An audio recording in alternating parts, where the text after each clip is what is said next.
The Newsroom, where untold story is revealed. This is a must watch. Lop Joel Ssenyonyi Besekezi egali egenda maaso n'okubeera ng'emuyitamu ku social media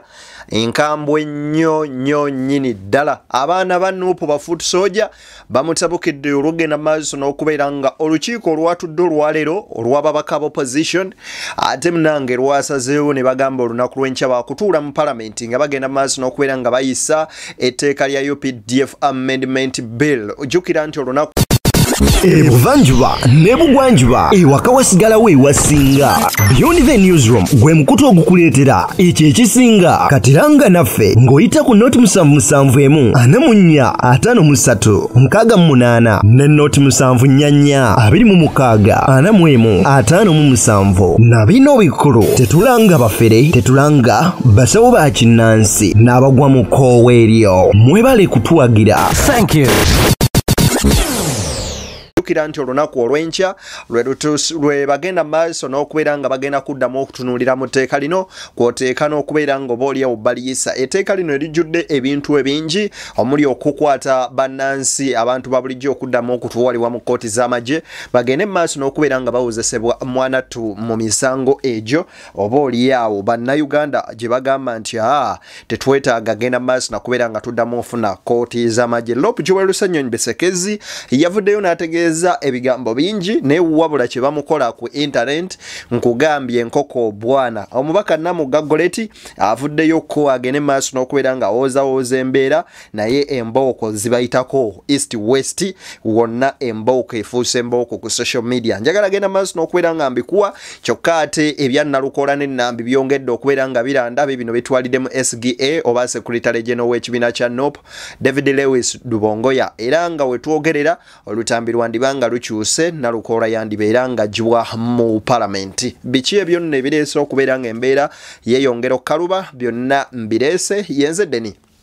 abatuusako ensonga semasonga omukutu gwa BTN Media Beyond the Newsroom where the untold story is revealed. Njagala okusaba n'obuwombeefu obw'ekika ekya waggulu video eno osooka ogimpere like bw'ogiwa like ojjaba onkoze bulungi nnyo video esobole okudduka ku speed ya yiriiri etuuke ku research n'omu mu ngeri y'emu naawe agenda maaso n'okuba nga gwe mulundi gwo ogusoosola ba video zaffe nkusaba osooka osubscribinge ku mukutu guno ogenyiga mu kigambo subscribe then okone mu kado okajja mu personalize okateeke mu all of ne notification ku mboozi zonna ate oba yawo ze tuteeka yusagala na kubeera nga nkulisa wabula tutandikirewo owulire ate Ssenyonyi kye bagenda maaso n'omukola wuliriza. Joel Ssenyonyi byabadde ayogera mutugende tutuukirize simanyi tubeere ku record tewali record ze mugenda kubeera ko buli munnayuganda akimanyi nti parliament eyo mulimu batono. Tewali muntu abadde agenda bavunaana ku ekyo kintu munoonyeeyo ekirala kye mwekwasa. Ow'ekitiibwa Joel Ssenyonyi kano leero omwana engeri gy'okakozeemu tetukategedde era enkya tiwulira muntu atuwoganira wano musimanyi muntu simanyi muntu babakuba emiggo gyammwe tetwagala kutumanyiira. Omanyi bantu mwe mulooze mwambala amakooti gammwe ne mubeera mu budde ne mukola mutya agambye mu bagenda kubeera Yosebo mu palamenti mu batuuse eddoboozi ly'abannayuganda oba mbadde temunnagawulira oba eddoboozi ly'abannayuganda ki Joel Ssenyonyi gwe Joel Ssenyonyi gwe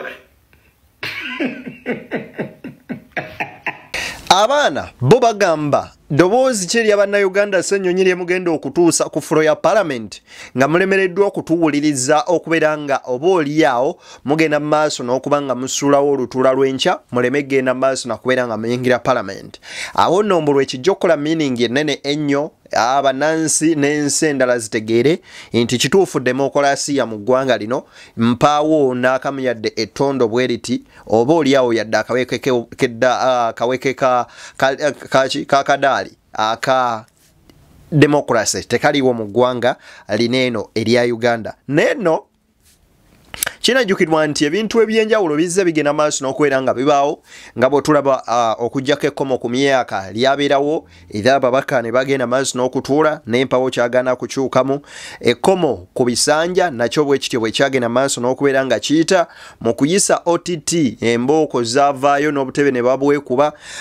mu mbeera y'emu n'okuyisa coffee bill era ensonga yagenda maaso n'okubeera y'emu bwetyo so bannayuganda nga bo bagamba nti tekirina kye kigenda kubeera nga kizza wabula kinajjukirwa nti opposition erina ababaka abasoba mu 100 nga ne NUP yennyini erina ababaka abasoba mu 50 olunaku olwaleero ababaka tebaweze yadde 40 aba opposition Joel Ssenyonyi babadde ayise nga yagenze mu maaso n'okubeera nga baweereza invites naye baganye okubeera nga batandinga up turn up ebadde ntini nnyo nnyini ddala okusinziira ku muwendo gw'ababaka era babadde nga mu 30 abaatendinze kuba babaddewo ne basalawo ne bagamba nti tugende tubeere nga oba oliyaawo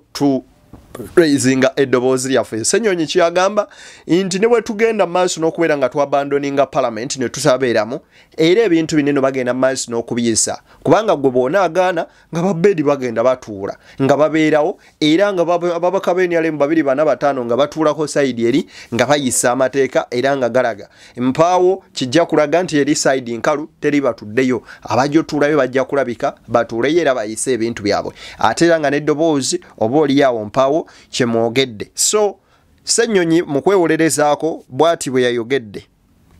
abantu ne balowooza n'okulowooza nti abaka opposition bwe mutabeere mu parliament tebajja kusobola kuyisa tteeka ate ng'ekyo si kituufu kubanga balina ennamba zebajja okukozesa tutuddemu nga joint opposition caucus ne tuteesa ku nsonga eno era tukkaanyiza nti olunaku lw'enkya tubeere mu parliament lwaki eyo space yaffe tulina okugikozesa ekibuuzo kye babuuza kati Ssenyonyi kiri kimu kyokka walya oba tewalya byonna odiyo nno eno vidiyo eno ereesa obuzibu wuliriza bwe tunaagamba nti kakati tugenda mu kooti ku nsonga zino kubanga bamenye buli tteeka mukulu tetuli mu nsonga zino nti tuzaagala zitwala mu kooti tetuli mu nsonga zino nti tuvuga simanya musango tugutwale mu kooti mwe temuwuddisa bannayuganda nera mwagala muwuddisa omunnayuganda nga bwe mwakola ku mmwanyi mbu tuli mu parliament tukuba emmeeza nga muli mu kugabana ssente musobola okutunyonya mu parliament mulinayo mugaso ki muliwo mutusiriwalirako igwa muno nsonga ze tulimu tetulimu nga babbuloga tetuli mu nsonga zino nga babbuloga mbu twogerako obwogezi kunyumisa mboozi tuli bannayuganda gwe Joel Ssenyonyi totujjamize imwe abantu 3 musaze omutegerera abantu miliyoni namba mutubawulira nembo tusazeewo mugende mwagala kufuuka abajulizi oba mugenda kulaga nti kale ekiteeso kyayikidde ku democracy bali batusinza obungi nefe abatono wadde batusinza obungi twakkiriziganyizza nabo wavayo wano n'ofulumya ekibalwa nti bano balidde ssente mufe abantu 3 tutudde ne tutegerera bannayuganda 10,000 mutugende mu parliament tutasa ku kiteeso komaaniina mumufiirwa kyo mba temulinye mu parliament musobola kutunyonya tufiirwa kino mwete mutuddako kutuwuddisa ebbanga lina ebiteeso ebinyigiriza omunnayuganda biyisiddwa nga gye muli buli kiteeso ekinyigiriza omunnayuganda kiyisiddwa nga gye muli nga mukola mukukamba musema tugenze kulabisa kikomekerera mulidde ssente gwe Joel Ssenyonyi totujjamize agannyabo gwe nja kukusabula mpulira nja samira nja kukusabula gwe mutusiriwalirako mwe tuli mu nsonga zino mulwakwa gundi yagambye mbusimanya tujja givuga tugitwale mu kooti olwo kati abantu muli mukubagamba nebira mukagamba gambe oddamu musimanya mwagitwala mu kooti mwete mutusiriwalirako imwe baganda bange abaana bwe luba lutalo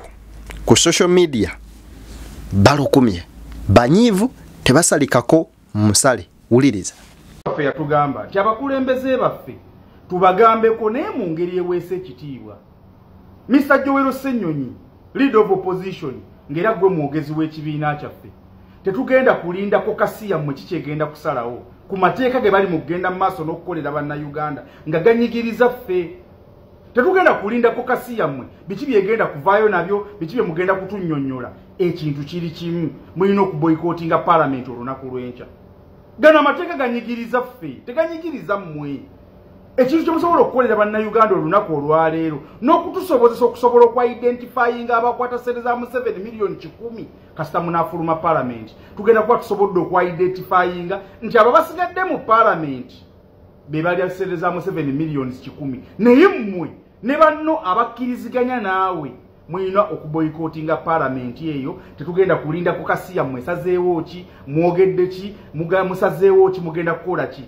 kubanga era ne munagenda mu parliament temugenda kulemesa basajja abo kuyisa biteeka ebyo kubanga amateeka go bali mugayisa bagakolera ffe bannansi bagakolera ffe abambadde obukofiira obumyufu buno bwe mulaba nga bagamba obukofiira bw'amagye ate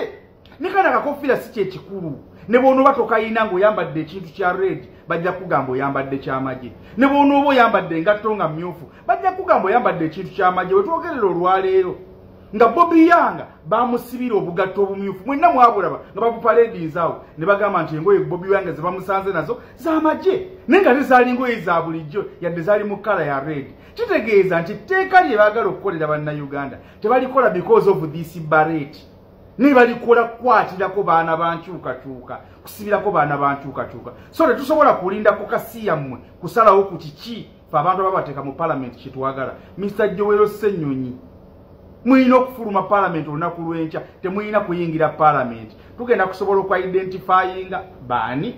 abakwata ku sente z'omusajja millions 10 ze yagabye yes tetugenda na kulinda list tetujja kola bulabi abayingidde mu parliament tumanye nti gundi oyo n'oyo gundi balya sente z'omusajja ekyokubiri kyenjagala okugamba Joel Ssenyonyi oba leader of opposition oba omwogezi w'ekibiina kyaffe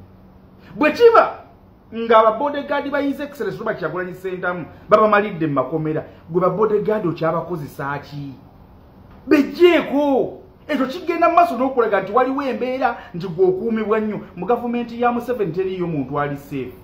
mwenna bamanyi Kaweesi baamukuba ng'alina n'ab'emmundu ne bamukuba n'ab'emmundu ne babatta naye ne bamutta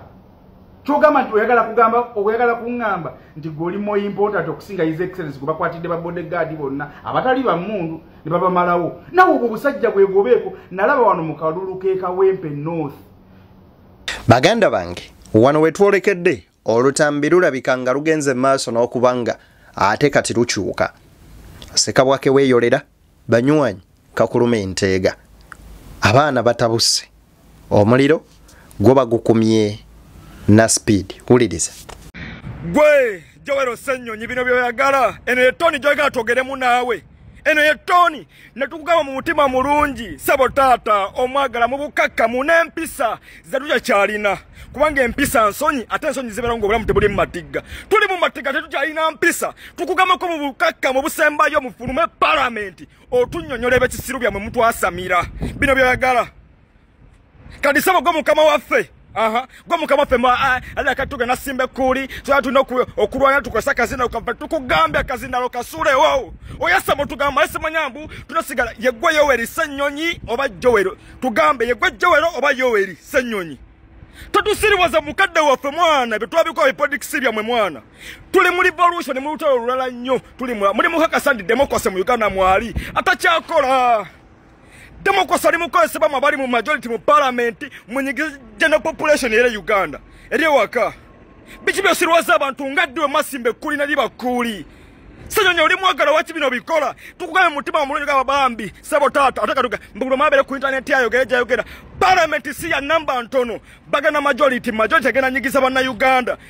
kulu bwe mubanga mwina kye mufira obutalinya mu parliament mujja kukitunnyonnyola kimanyikiddwa nti wali batusinga obungi era ekiteeka kyakuyita tetulina kye tugenda kukola naye ate mmwe temugenda kubeera ensonga emu kuzeraga nti mu Uganda mulimu democracy abangi babasinze naye n'abatono be basinze bakkiriziganyiza nti babasinze ate nabo babaddemu mwe bakulu bombanga temulina byakola muddeko ku constituency zammwe mugogole emyala muddeko mu constituency mutambuza akaluko okwekalakasa kuba temulina kye mugenda kukola mu parliament ebbanga nandi mubaddengamu ebitaso byonna ebinyigiriza Omunnayuganda mubaddenga ebibaddenga biyita naye nga mutugamba tugenze kulabisa abaana ku social media ekyamazima amatuufu embeera yeeyongedde ddala okubeera nga ate etabuka luupu Joel Ssenyonyi ogambye muddeyo mu parliament we musazeewo naye ebiddako n'ebigenda okuddirira temutunenya nga tusiiwuusa empisa ate nga tugenda siwuuka empisa olunaku lw'enkya kuba tukakasa tewali kigenda kyuka mu parliament ya Uganda ekyo kiyumba kya mbizzi kiriwo okunyigiriza abantu era mukiikiridde abagenda okunyigiriza abantu mu kyumba ky'embizzi ebigenda okuddako n'ebigenda okuddirira temutunenya nga tusiwuusa empisa ate nga tugenda kusiwuka empisa kyenkakasa kasita nyambadde ekyambalo kyange ekyoba generaali ngenda bayisaamu eggaali laba nno bano temutunenya ebigenda okuddako n'ebigenda okuddirira mwe mugende mu kyumba ky'embizzi enkyanga emusazeewo newankubadde ebyo byonna biriwo ebiti omubaka Namugga Great yagamba nti mpaawo na kimu kisalibwawo nga Joel Ssenyonyi tamaze kwogera n'abakulu mu kibiina kya National Unity Platform era agamba nti okubeerawo kwa Joel Ssenyonyi mu Parliament lino nno liba ddoboozi kkulu nnyo era ddene nnyo eri Robert Kyagulanyi Ssentamu ate era nga oba oliawo ebirowoozo bye bituusiddwa bulungi. Buli olabanga Joel Ssenyonyi leader of opposition ng'ayina ensonga gy'ayanjudde tuteesezza kituufu naye kizibu Ssenyonyi okujja ku floor ya Parliament nga teyeebuuzizza ku party. Ekyo nkibabuulira nti ebintu ebimu temulowooza nti tubisalirawo eno mu Parliament twabagamba nti Honorable Joel ye Kyagulanyi mu Parliament era temulowooza nti bwe tukola party tebimanyi nedda party eri very aware. Party are very aware of what's being done. Kukansubire mu kawulidde. Namugga ayongedde oklarifyinga ku nsonga mbwate nti mwongere obasa ku pressure.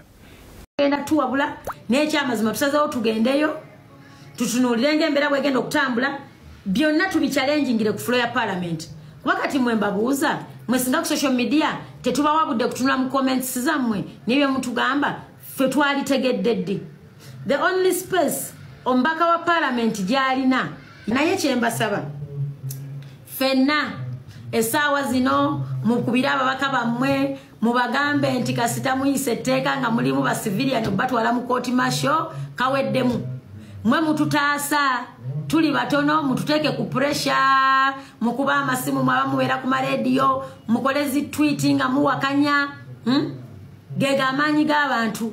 tubasaba mujaga kati mwe twabasindikira kimwe bale mwatusindika naye tuli batono kati gye tuli enkyanga tugattako eddoboozi tusaba nammwe nga tuteekawo eddoboozi nga bwe mwatutuma tusaba nammwe temuggyako kaliro abaka mutukubire mututeeke ku pressure byonna mubitugambe ng'abamu mbadde mukola mutukubidde abaka mubawe endowooza zammwe mubagaye nti bannange bwe muyisa etteeka nga mulimu ba civilian batwala mu court martial bannange eno temudda so amaanyi gakyalimu mmwe ng'abatulonda power still belongs to you. Ebyo nno bigambo bya Honorable Namugga. Ensonga zino oba oliawo zikulemyako newa wootandikira newa woba okoma. Wabula Jebi Muwonga annyonnyodde bulungi ensonga zino oba oliawo n'ekirowoozo kyange nakijjayo. I won't comment a lot about this, but let me give you this video as Jebi Muwonge supplementing on this issue. Bantu bangi mwade mwagala ababaka ba Parliament especially aba opposition baboycotting Parliament ngegenda kuteesa ku bino ebiteekateeka ebitulugunya abantu obimanyi bulungi ebigenda mu Parliament okutrying aba civilian ku military courts n'agateekateeka agalala gangi malowoozi mangi gavuddeyo nga mugamba ababaka ba Parliament baboycotting seating eno egenda okubeerayo ku Lwokubiri luno lunyininyini olw'enkya babeera artist nga tebali part of regime ng'eyisa ekiteekateeka kino. Abantu badde bagamba wadde nibo banaabeerawo nibo bataabeerewo ekiteeka kigenda kuyita olw'ensonga nti Parliament esingamu bakaba NRM. Naye olwaleero Joel Ssenyonyi ng'ono yakulira oludda oluvuganya ye leader waffe mu Parliament atuuzizza olukiiko era ne balizolovinga ababaka basobodde okubeerawo ne balizolovinga nti nedda kababeerewo babeere artisti nga babeere ku record nti baawakanya ebiteekateeka bino ebinyigiriza bannansi artisti babeere ku record nti ye wadde kyayita naye artisti waliwo amaloboozi ag'omwanguka agakigaana era agagezaako kiremesa nga bwe gwali ku age limit nga bwe gwali ku term limits nga bwe gwali ku gw'emmwanyi n'ebituze tulaba abamu kintu ekyo tebakisanyukidde kuba abamu badde bagamba nti nno bandi badde baboycottinga naye kankujjukize nti Parliament eyo olukiiko nno olutudde actual lwaliro teruwezezza n'ababaka bawera 5 abava ku ludda oluvuganya babadde nga 30 naye ng'ate ababaka ba Parliament abali ku ludda oluvuganya gavumenti bali mu 10+ kuba NUP enayo 57 FDC enayo 31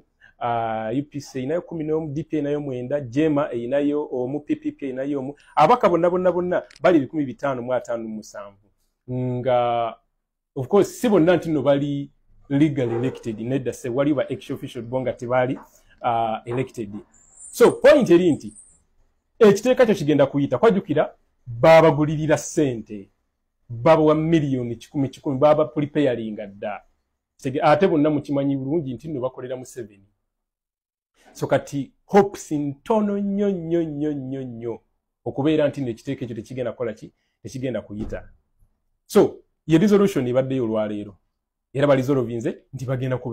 kubeera party ye resolution ekoleddwa bagenda kubeera party era nga tebagenda kola ki tebagenda gibayo coatinga ebya Jobi Muwonge byebyo nno kakati ebya kansali ya Sulwimba zinnalukola nkugambye byandibange ebintu byongedde okwonooneka okusinziira ku lawyer wa Nambi kakati bino biyongeddemu ne David Lewis Lubongoya wuliriza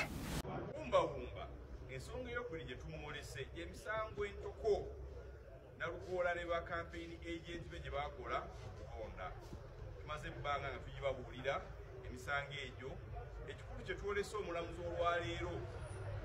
nti abantu b'ekibiina kya National Unity Platform abakulembeze baakyo kubira ddala ku Secretary General Lubongoya ne bakansala bannu mu community eyo mu bifo ebyenjawulo emisango gino baagikola ku lwa Nalukoola egimu yagyekolera ng'omuntu gamba ng'okukuba akalulu lunaku lw'okulonda egimu gyakolebwa abakulembeze mu kibiina kya National Unity Platform ate nga ye mwennyini yajja n'agamba kkooti kino kyekibiina ekyamusponsoring okujja mu kalulu era abajulizi be yaleeta omuli Secretary General ne booleka bulungi mu kampeyini ye baalimu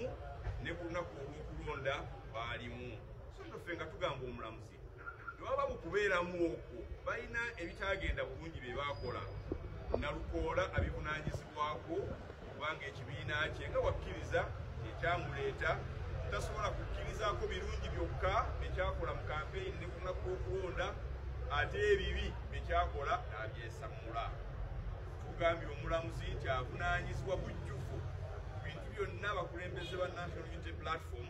bye baakola mu kalulu k'ekawempe ne tumusaba n'olwekyo nga tukubira nti obujulizi bwe tumuwadde bumala amateeka ge tumuwadde gamala aleme kulonzalonza wabula okusazaamu akalulu k'ekawempe North Nalukoola kiwe mu Paalamenti kkooti eragire akalulu kaddibwemu olwo nno buli muntu alonde era ategeerekeke nga bwe yalonda n'akalulu ke kakole amakulu nga bwe kalina okukola mu tteeka kijjaba kya buswavu nnyo okuddamu okukuba akalulu kano nga kaddiddwamu n'obululu akenda bwe bagamba bwe yafuna Nambi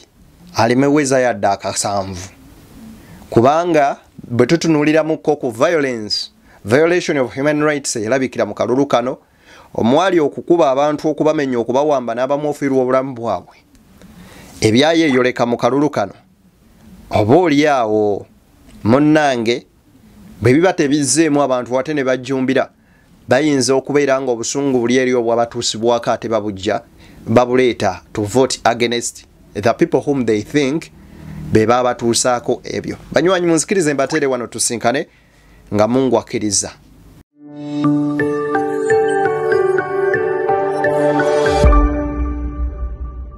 Beyond the newsroom,